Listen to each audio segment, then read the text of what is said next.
lidando com assuntos desafiadores, assuntos que pertencem à existência humana, creio que sempre pertenceram, mas que nos nossos dias se apresentam numa intensidade extraordinária, trazendo desafios a todos os seres humanos e, de uma forma particular, especial, ao discípulo de Jesus Cristo, à igreja também de Jesus Cristo.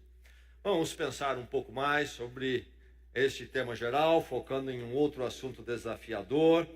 E antes de lermos os textos desta noite, um texto que nos norteia na direção deste refletir, de lidar com assuntos desafiadores, está em Romanos capítulo 12, versos 1 e 2. Vamos ler juntos esse texto?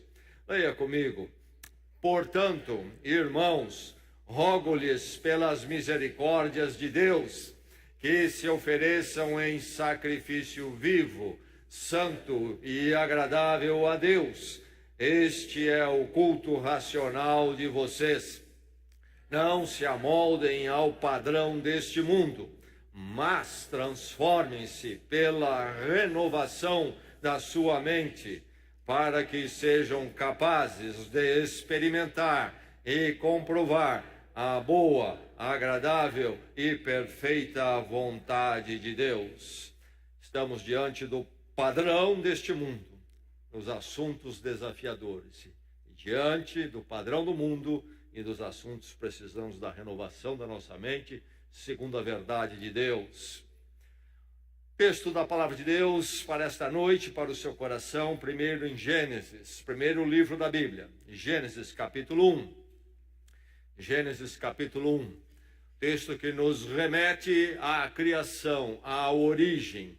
A palavra Gênesis quer dizer origem, e o livro de Gênesis, então, nos coloca diante do embasamento que dá sentido, faz todo sentido à vida, à existência. Vamos ler do verso 26 ao verso 28. Então disse Deus: façamos o homem à nossa imagem, conforme a nossa semelhança. Domine ele sobre os peixes do mar, sobre as aves do céu, sobre os grandes animais de toda a terra e sobre todos os pequenos animais que se movem rente ao chão. Criou Deus o homem à sua imagem, a imagem de Deus o criou, homem e mulher os criou. Deus os abençoou e lhes disse: sejam férteis e multipliquem-se, encham e subjuguem a terra, dominem sobre os peixes do mar, sobre as aves do céu e sobre todos os animais que se movem pela terra. Sejam férteis e multipliquem-se, encham e subjuguem a terra, dominem sobre os peixes, sobre as aves, sobre os animais. Ainda em Gênesis capítulo 2.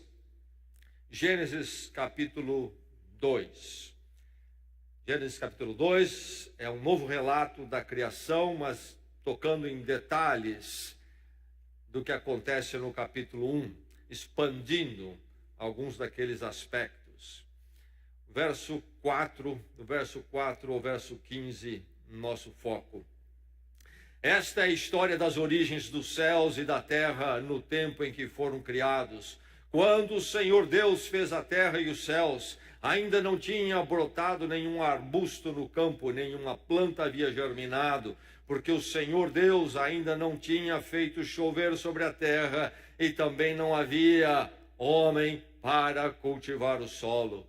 Todavia brotava água da terra e irrigava toda a superfície do solo. Então o Senhor Deus formou o homem do pó da terra e soprou em suas narinas o fôlego da vida, e o homem se tornou um ser vivente. Ora, o Senhor Deus tinha plantado um jardim no Éden, para os lados do leste, e ali colocou o homem que formara. Então o Senhor Deus fez nascer do solo todo tipo de árvores agradáveis aos olhos e boas para alimento. E no meio do jardim estavam a árvore da vida e a árvore do conhecimento do bem e do mal. No Éden nascia um rio que irrigava o jardim e depois se dividia em 4. O nome do primeiro é Pison, ele percorre toda a terra de Havilá, onde existe ouro. O ouro daquela terra é excelente. Lá também existem o bidélio e a pedra de ônix. O segundo que percorre toda a terra de Cuxi é o Gion. O terceiro que corre pelo lado leste da Síria é o Tigre. E o quarto rio é o Eufrates. O Senhor Deus colocou o homem no jardim do Éden para cuidar dele e cultivá-lo. E o Senhor Deus ordenou ao homem: coma livremente de qualquer árvore do jardim, mas não coma da árvore do conhecimento do bem e do mal, porque no dia em que dela comer, certamente você morrerá. O verso 9 diz que Deus fez nascer do solo todo tipo de árvores, agradáveis aos olhos e boas para alimento. E o verso 15 diz que Deus colocou o homem no jardim do Éden, para cuidar dele e cultivá-lo.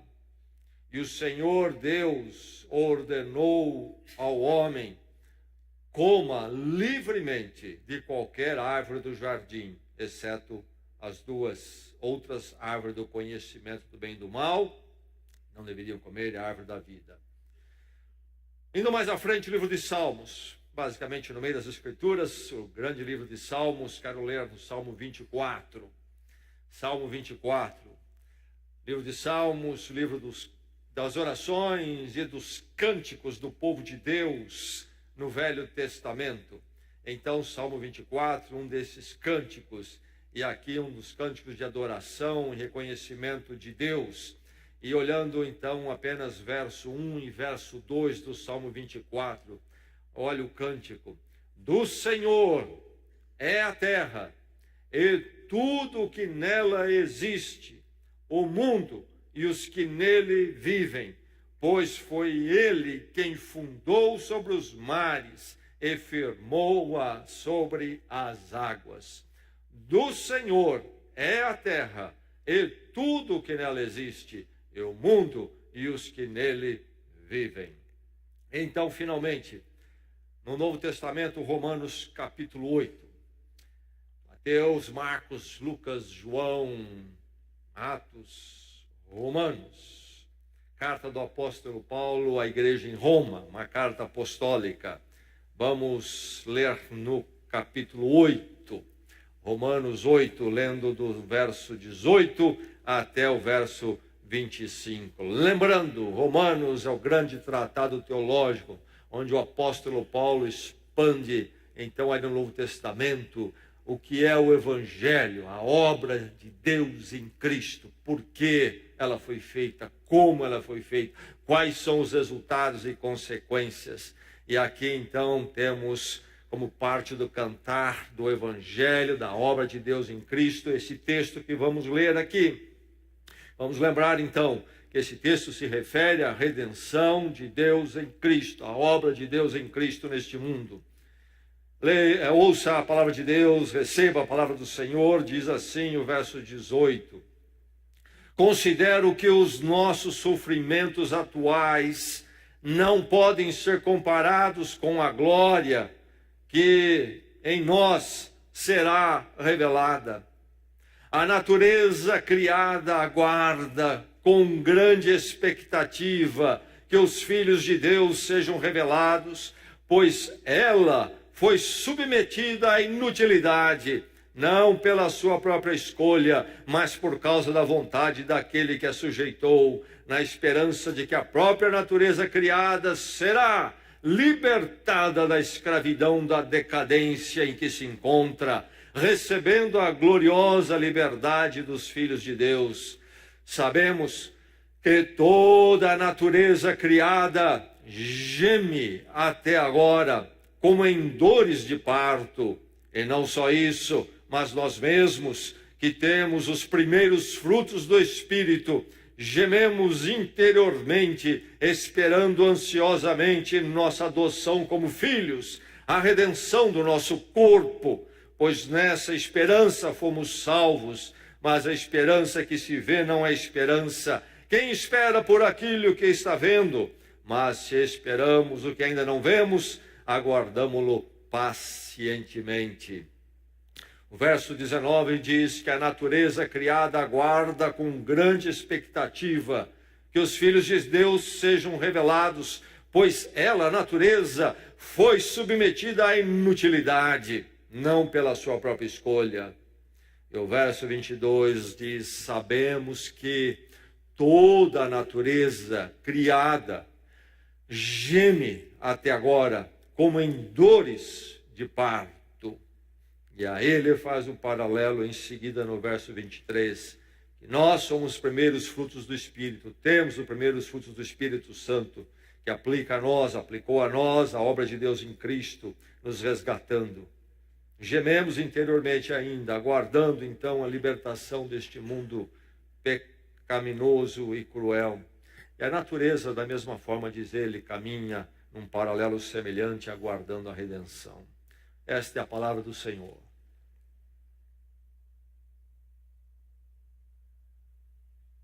A terra está aquecendo ou não está aquecendo? Parece que a gente olha para um lado, para o outro, só vê isso no ar. Ou pelo menos uma vez sim, uma vez não. E nos bombardeiam em cima disso com uma porção de outras coisas. E vivemos o momento do politicamente correto e da onda chamada ecológica. O ambientalismo está em alta. E muitos seguem para um lado, outros seguem para outros. Alguns disputam se realmente há o aquecimento global, ou se isso tem alguma coisa a ver com a ação do ser humano ou não. E aos outros que ferrenhamente dizem há um aquecimento global, e não somente isso, ele é resultado direto da ação do ser humano.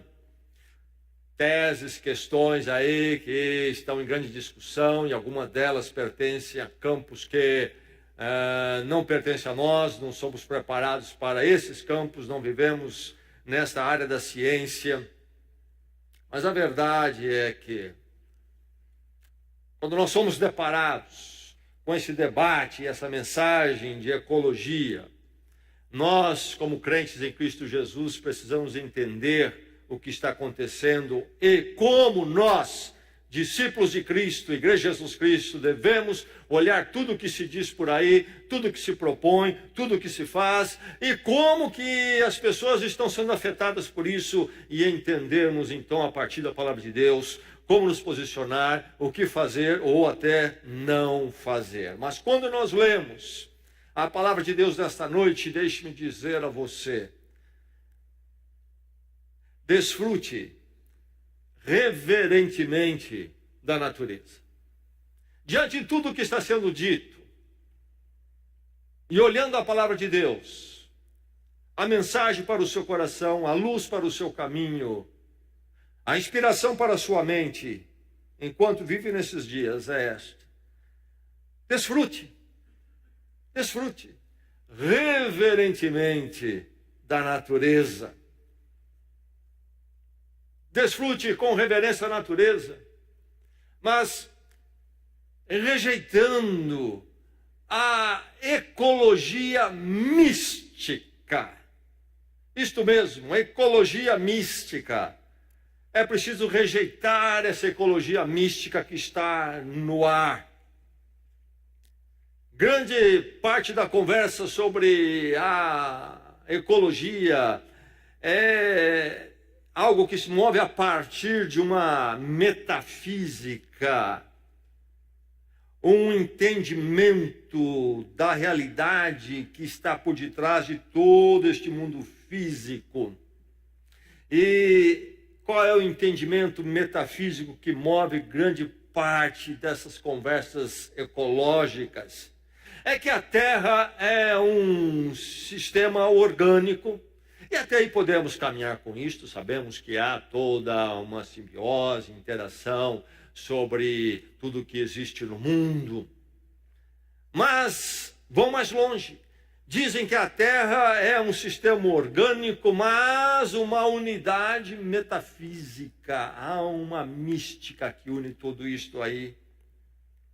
O que é que acontece? Qual o resultado quando se tem esta ecologia movida por esta dimensão mística? Ao sentimentalista, esse é o mais leve, o mais light. Por que que você vai cuidar da natureza? Ou dizem para você, você deve cuidar da natureza. Por quê? Por quê? E aí vem aqueles argumentos sentimentalistas. São os chamados argumentos românticos sem um embasamento racional. É uma questão de sentimento. E muitos se movem por argumentos em nossos dias, o ser humano se move por argumentos em nossos dias, sem embasamento racional com muita frequência. Li ainda essa semana a manifestação de Carmen Lúcia, presidente do Supremo Tribunal Federal, de que precisamos combater a corrupção porque é um clamor da sociedade. Ora, será que nós vamos combater corrupção porque é simplesmente um clamor da sociedade? Ou vamos combater corrupção porque corrupção é errada? Há uma verdade transcendente acima do ser humano que diz é errado. E claro, a população deve clamar por erradicação da corrupção e justiça. Mas por quê? Não porque ela simplesmente decidiu que precisa clamar, mas porque ela clama porque é errado. Acima de todo ser humano há uma lei maior. E diz que o ser humano não pode explorar o outro. Argumentos que não têm um embasamento racional. É um apelo contagiante, sentimental. Li uma entrevista com Rubinho Barrichello, o nosso automobilista. Ele não sabia, ele recentemente teve um plano de saúde grave, muito grave, vascular. Ficou dias ali, me parece que na UTI, e correndo risco de morrer, e tratamentos. E ele se recuperou plenamente, e já vai de volta à atividade. Ele contando, ele mesmo informando que o problema que ele teve não é muito sério e que a maior parte das pessoas não voltam, morrem ou se voltam, não morrem, tem danos. E ele disse 2 ou 3 vezes na entrevista, eu renasci e sou muito grato por isto. Eu renasci e sou muito grato por isto. Em nenhum momento falou em Deus. É grato a quem?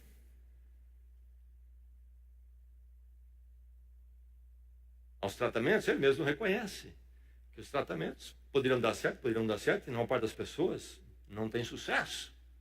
Há algo no corpo que foge, que vai estar além das ciências, da medicina, que aconteceu com ele, e por isso ele é grato.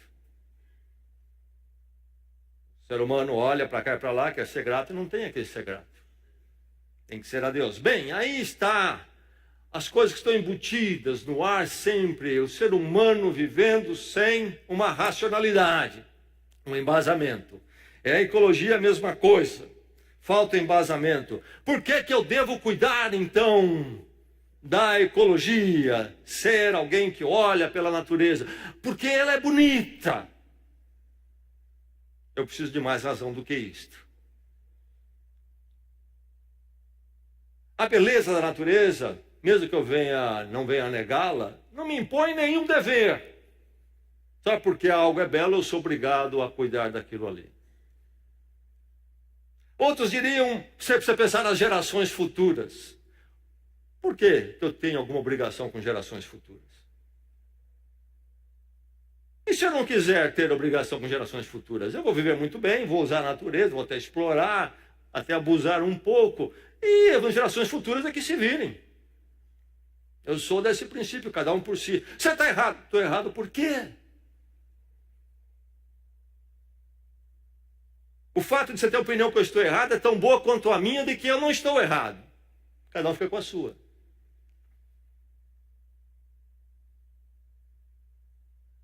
Bondade. Precisamos ser bondosos. Por que que eu tenho que ser bondoso? Conheço gente que não são bondosas e saem muito bem na frente com as suas vantagens. Sentimentalismo não é suficiente. Então, a ecologia mística passa por essa justificativa mais light, mas a dimensão mística que começa a ficar um pouco mais profunda, que é a adoração da natureza. Começa a se falar da natureza como um ídolo, uma idolatria. E muitos, inclusive, já transformaram a ecologia para eles como seu ídolo, a razão da sua vida, e o altar onde eles vão queimar a vida, e ali eles acham que encontraram a dimensão transcendente maior que justifica a sua existência. Cuidar de árvores, de animais, etc. Alguns se dedicam a cuidar, inclusive, de cachorrinhos, outros de gatinhos, e outros de árvore, e transformam aquilo num altar, só falam daquilo, vivem para aquilo, dão o dízimo para aquilo, etc. Gastam muito mais tempo do que você gasta com a igreja, por exemplo.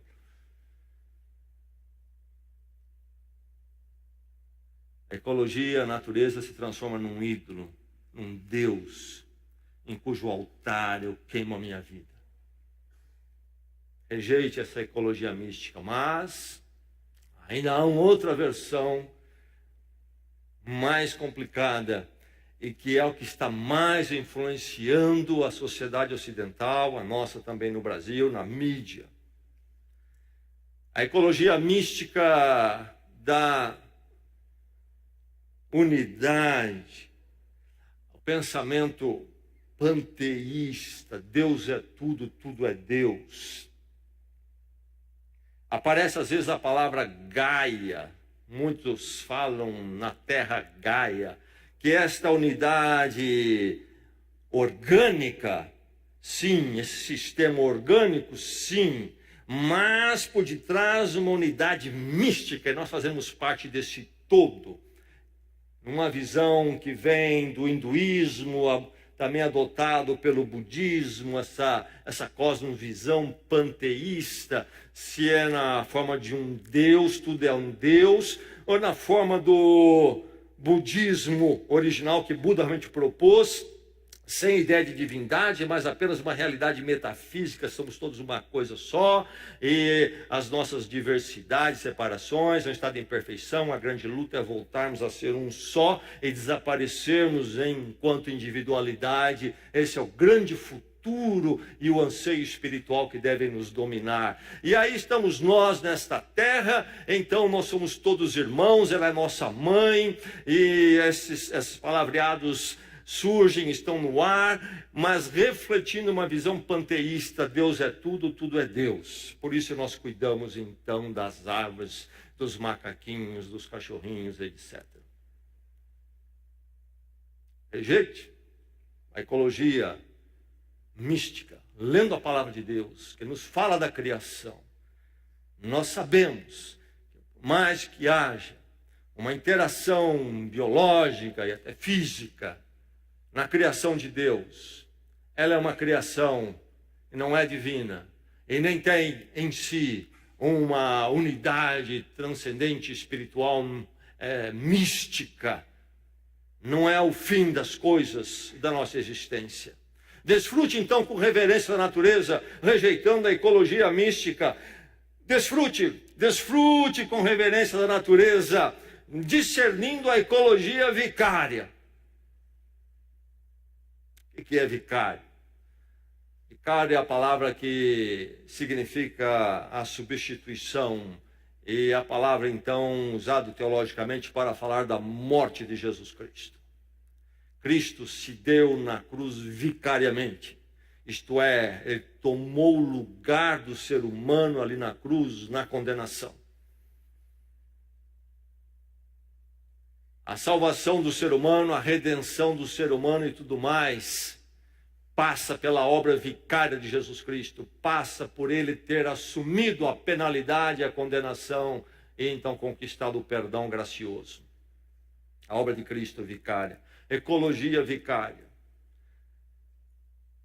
Por que as pessoas estão abraçam a ecologia como causa das suas vidas? A mídia abraça isto. Por quê? Eu proponho para você que a causa é que a culpa e vazio. O ser humano, marcado pela culpa e pelo vazio, precisa encontrar algo que venha dar a ele alguma ideia de que ele está bem. Muitas pessoas cuidam dos pobres por causa desta razão. Eu creio que a maior parte se move por esta razão. É a ideia vicária em que sentido? Ora, o Evangelho, as Escrituras diz que Deus criou o ser humano, mas o ser humano fracassou diante de Deus, é culpado. E a única forma do ser humano ser resgatado dessa condenação e desse estado triste, vazio e culpado é através da intervenção do próprio Deus em Cristo Jesus, em graça e misericórdia que se dá na cruz. E toda a proposta humana e religiosa trabalha diferente, contrário ao Evangelho. Vai dizer, sim, o ser humano está num estado onde ele se sente aquém, de alguma forma espiritual, incompleto, sim, há uma perturbação, sim, mas a solução é algo que o próprio ser humano faz. Nas religiões estão lá todas as recomendações litúrgicas, culticas, oração, ações morais, o ser humano se esforçando para se resgatar a si mesmo. E a ecologia religiosa, em grande parte ela é religiosa, as pessoas são motivadas por uma questão religiosa, que é a sua culpa e vazio, e acham que por serem bons ecologicamente estão se resgatando. Sinto um vazio, sinto uma culpa, abracei a ecologia, estou cuidando das árvores, como eu sou bom, como eu estou fazendo algo bom, estou resgatado. As causas de animais, as causas ecológicas, esse ser humano achando que resgata a si mesmo e se torna ótimo. Querem a expiação do pecado, da culpa, e então a satisfação do vazio sem a cruz de Cristo. Os seus próprios esforços e méritos. Aquele que cuida da ecologia, motivado em aplacar a sua culpa e vazio, não é diferente daquele que sobe escadas de um altar religioso de joelhos, tentando pagar pela sua culpa e alcançar perdão. É a mesma coisa, é o esforço humano, achando que nas suas virtudes e méritos alcançará a expiação da sua culpa e do seu vazio. Aí está essa questão politicamente correta, esse tipo de coisa, esse tipo de causa, aquele tipo de causa. As pessoas abraçam uma aqui, abraçam outra ali, e se dão aquilo, e se falam daquilo, a mídia. E então todos são virtuosos e ótimos. A solução está em Deus e não na criação. A solução está em Cristo e não nas obras humanas.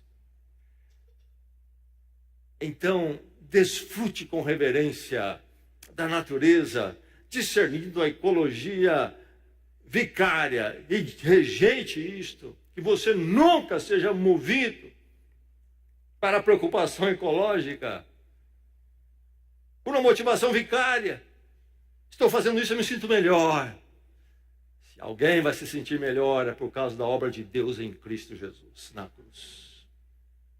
Você encarar de frente o seu mal, o seu pecado, a sua necessidade de graça e perdão. Desfrute com reverência da natureza, celebrando a criação. Celebrando a criação. A terra não como Gaia, não como uma unidade mística, não como um tudo é Deus, mas a terra como a criação de Deus. Ela não é Deus, ela é criação de Deus. Deus e a criação não se confundem, são distintos. A criação sim é importante, mas porque ela é criação de Deus e não porque ela é divina. A terra como criação não acidental, a terra não é resultado de um acidente cósmico, nem de evolução. A terra é criação, é intenção de Deus. Deus criou, nós lemos nesta noite. Deus decidiu, propôs em criar a maravilha que nós conhecemos, inclusive a nós mesmos. Deus criou o ser humano, os criou homem e mulher à sua imagem. Terra como criação não acidental, então que reflete a glória de Deus, como os salmos cantam. Os céus proclamam a glória de Deus. E essa criação que foi confiada ao ser humano, criado à imagem de Deus, não foi confiado ao leão nem ao chimpanzé. Foi confiado ao ser humano, criado à imagem de Deus. Deus colocou o ser humano no jardim, nós lemos, para cuidar e cultivar. Subjugar também é outro termo. E o ser humano é o único capaz de subjugar, não é verdade? Mas também fala no mandato em cuidar, zelar de um jardim. Celebrar a natureza. Celebro essa natureza quando vejo, olho os mares, olho as ondas, olho uma floresta, olho os pássaros em volta da minha casa, e ali eu vejo a glória de Deus, eu celebro a criação. Um dia Deus se propôs a fazer tudo isto, e é muito bonito realmente. Há um equívoco muito comum entre os crentes. Qual é? É aquela espiritualidade, isto é, o entendimento do relacionamento com Deus e a salvação em Jesus Cristo, essa espiritualidade que despreza o material. O material não tem importância. Então, natureza, isso tudo vai passar mesmo, e não há o conceito de criação diante desses crentes. Olham com desprezo e vivem numa visão dualista que vem da antiguidade, da mentalidade grega, que separava o espírito do material, e o espírito é bom, matéria não presta, é secundário, o que você faz na carne, a matéria não importa, é inconsequente, a matéria... E o espiritual, sim, esse é que é bom, você precisa desenvolver o seu espírito. Crentes com essa visão dualista, e nós vemos aqui em Romanos o apóstolo Paulo falando, nós aguardamos a redenção do nosso corpo.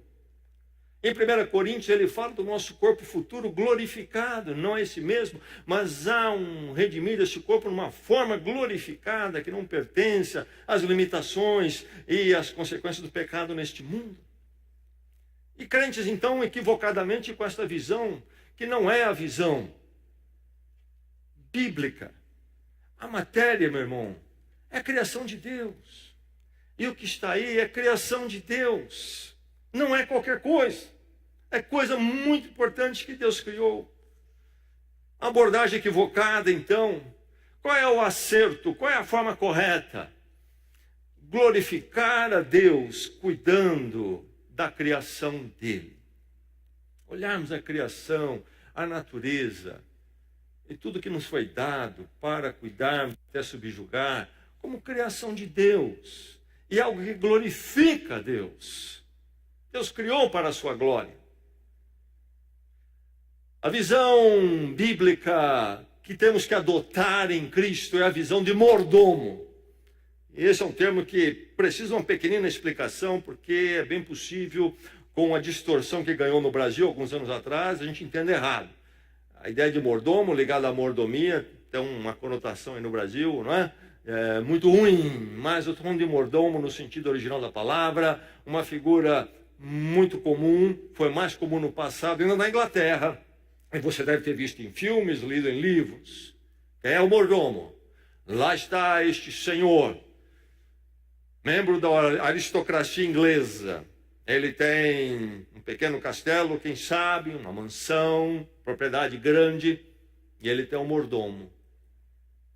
O mordomo é aquele que faz a vez do proprietário. O mordomo não é o proprietário, mas ele cuida das coisas do proprietário como se ele fosse o proprietário. Você entendeu? Nós temos que lembrar que nós somos mordomos do Senhor na grande propriedade de Deus neste mundo. E eu e você estamos aqui para cuidar daquilo que não é nosso, como se fosse nosso. Com o mesmo cuidado, desvelo, como se fosse nosso. Deus entrega ao ser humano e diz: cuide, enche, multiplique, cultive. Mas o Salmo 24, lemos, deixa muito claro a verdade por detrás de Gênesis. Do Senhor é a terra e tudo que nela existe. Não é seu, não é meu. Essa casa que você tem não é sua, meu irmão. Se lembra disto? Esse carro também não é seu. E o dinheiro também não é seu. Eu sei que alguns têm dificuldade, inclusive, de serem fiéis, não é? No dízimo. Mas não é seu, você pensa que é seu. Você precisa se libertar com as verdades em Cristo. É do Senhor a terra e tudo o que nela existe. Somos mordomos. Nós usamos, mas não abusamos. Há uma diferença. Toda árvore podem comer, foi nos dado. Uma coisa é usufruir, outra coisa é explorar. Uma coisa é usar, outra é abusar. E há muito abuso acontecendo no mundo, não é verdade? É preciso saber se beneficiar, ao mesmo tempo em que se sabe preservar, com cuidado. Há práticas boas que podemos fazer, então, quando nós celebramos a criação, não porque nós temos qualquer visão mística, não porque a ecologia é um ídolo, o mundo é um ídolo para nós, não porque é uma terra gaia e nós estamos nos integrando com o todo e o todo tem a ver conosco, muito menos por sentimentalismo, compromisso com as gerações futuras. E se temos compromisso com as gerações futuras, então a partir da criação, porque eu sou uma criatura, a geração futura é uma criatura também, e eu tenho um compromisso com a geração futura por causa que somos igualmente criação do Senhor e não por um sentimentalismo. Há um racional por detrás. Enfim, usar responsavelmente. Use sim. Deus nos deu para usar, mas de uma forma responsável. Limpeza cabe sempre. Às vezes eu tenho que pegar copos jogados no estacionamento, por exemplo. Meu irmão, começa nessas coisas. Nós não temos como sair amanhã com um barco limpando o fundo dos oceanos. Nós podemos começar não jogando o copo no estacionamento da igreja. Não sei se você joga na sua casa, na sala. Não faça isto. Cuidar, ser limpos, reciclar é uma boa proposta, sim. E sermos motivados a reciclar, não pela mesma motivação equivocada que o mundo tem, mas a partir do celebrar a criação. A energia limpa é a mesma coisa, é bom. Quanto mais energia limpa pudermos ter, sim. Reflorestar é uma boa ideia, sim. Para cada árvore que eu cortar, então plantar mais 2. E daí por diante. Posso começar com pequenos passos onde estou. Não vou limpar o mundo todo, não vou cuidar do mundo todo. Uma categoria longe, muito além, acima de mim. Mas eu posso fazer no meu âmbito alguma coisa. E daí por diante, exemplos e exemplos. Celebrando a criação, é do Senhor. Foi nos dada para desfrutar, para usar, mas não para abusar nem destruir, porque é dele. Estamos apenas usufruindo o que é dele. Desfrute com reverência da natureza. E aí então, desfrutando, reflita, demonstre sua regeneração em Cristo. Qual é a causa da crise ecológica, da destruição do mundo? Qual é? É o pecado. É o caráter afetado do ser humano. Não é política e social. É ganância. É consumismo, viver para coisas. Aí está o problema, que leva aos desastres todos que conhecemos. Isto pede regeneração do ser humano. Você já foi regenerado em Cristo? Então que o seu comportamento diante da natureza venha a refletir essa regeneração. Cristo me transformou. E agora vivo para Deus e para glorificá-lo em tudo, inclusive na ecologia. Esta regeneração em Cristo que é plena, ela envolve o todo. Nós lemos que a natureza haverá de ser redimida de alguma forma, numa dimensão mística, não no sentido panteísta, mas no sentido da nova terra e novos céus. Apocalipse 21, falando do fim dos tempos, no verso 1 diz o quê? Na visão de João no Apocalipse: e vi os novos céus e a nova terra. Paulo diz: a natureza geme, aguardando a redenção. De alguma forma, em Cristo, ao redimir o ser humano, Deus haverá também de redimir a natureza. A natureza é importante, a criação de Deus é importante. Então, a regeneração em Cristo começa pelo ser humano e passa, inclusive, pela natureza e a criação de Deus. A regeneração em Cristo, então, ela é total. Temos uma visão, inclusive, muitas vezes grega, mais uma vez, colocando. Então, é assim, dentro de nós tem um negócio chamado alma, depois tem corpo, as duas coisas são separadas, e Cristo veio salvar a alma, não o corpo. É como se fosse algo grego, e os gregos da antiguidade lá começavam a falar que o que você fazia no corpo não tinha muita importância, o que importante era o que se fazia na alma, e aqui, tudo à vontade, e começamos a caminhar por aí. Não há dualismo, mas uma coisa só. Uma coisa só. Cristo resgata o meu todo como ser, e tudo em mim deve servi-lo. E Ele haverá de resgatar, inclusive, a criação que geme. Qual é a ecologia primordial? Você ouviu a pergunta? Qual é a ecologia primordial, fundamental? É o mico-leão? Não. É a baleia? Não. É a floresta amazônica? Não. Qual é a ecologia primordial mais urgente? A obra de Deus em Cristo nos revela. O primeiro item da criação que precisa ser resgatado é o ser humano. Não é a árvore, não é o mico-leão, é o ser humano. O primeiro item da criação de Deus que está estropiado, em franca deterioração, criação suprema de Deus, criou a sua imagem, homem e mulher criou a sua imagem, é o ser humano. O primeiro ser que está em desastre é o ser humano nesta criação. Em Cristo é preciso resgatar o ser humano. E aí, quando isto acontecer, o resgate ecológico também haverá de acontecer. Começa com o ser humano. Porque em Cristo é tratado a ganância, o consumismo e outras coisas mais. A inveja, tudo que leva à destruição nessa competição materialística, hedonística, maluca. Começa com o ser humano. Então, quando pensamos em ecologia, na verdade, temos que pensar sobre o ser humano diante do seu Criador. Porque se a ele foi dado, ao ser humano foi dado a administração como mordomo da criação, e nós temos um problema, o problema está no mordomo. Começa com o resgate do seu coração, do seu e do seu. Mas um resgate em Cristo, deste que é o mordomo, esse que pode arrasar a terra ou sustentá-la.